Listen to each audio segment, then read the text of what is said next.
I want to take time to offer condolences and prayers to the family of the legendary jazz pianist Ellis Marsalis. And I did buy his recordings, things that he put out.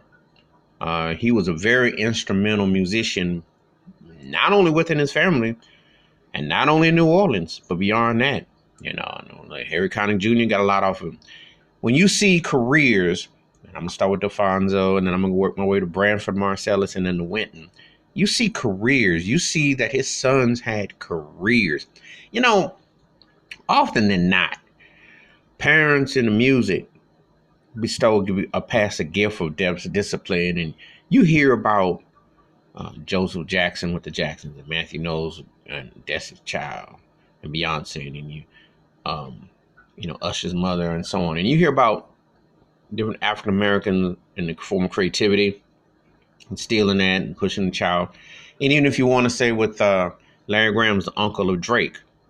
However, it isn't so often that you see a father or parent musician and they have their own, and then their children come along and then they all have their own, and they're all elevated and they set a standard. Because the trip out thing is that for many years, people debate about Branford and Wynton and DeFonso. I can't say his name, the other brother. But Wynton and Branford always getting debated and who was better and this and that. However, the father, Ellis, always was bad, respected, could play, left an impact, foundation, the whole nine.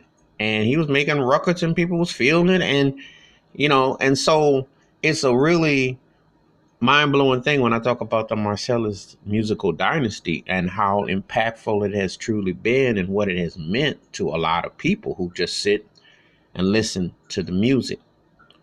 And the word is that they said the coronavirus was the cause of his death on the parts. And that's another thing that has to be dealt with, and thoughts and condolences and prayers. And I did want to take the time I always enjoyed his tone on the piano. I watched and listened, and I bought his sons' work and supporting like a lot of us have, the Marsalis family, Then, of course, got into debates about Branford versus Wynton. And I'm more of a Branford dude for the versatility, but Wynton's had quite the incredible career too, all of them. But then at the end of the day, the patriarch, Ellis, man, whoa. I mean, when you think about it, you usually don't even see generations upon generations where not only they making music, but the respect levels and the depth and the magnitude and how it reaches and touches so many people for so long. It's almost like it's taken for granted. And the Marsalis family belongs in the argument, to me, when you talk about some of the greatest musical family dynasties in music. It belongs like with the Jacksons and the Isleys, and there are others that I'm just not putting in right now when I think about it, but they have all the Winans, and you think about musical family dynasties, a lot of talent, you hear about the DeBarges, the Silvers, the Burks. It's a lot of great musical families, but Marsalis is a very unique situation. I mean, that's very incredible when you think about it. So my thoughts and prayers are with the Marsalises and the families. And Ellis Marsalis was a great musician, a great foundation, inspirational leader, and how he held the standard, how he was. So thoughts and prayers. He was 85 years old, and I enjoyed his playing, his music.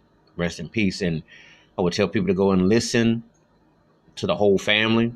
It's been a very rewarding experience.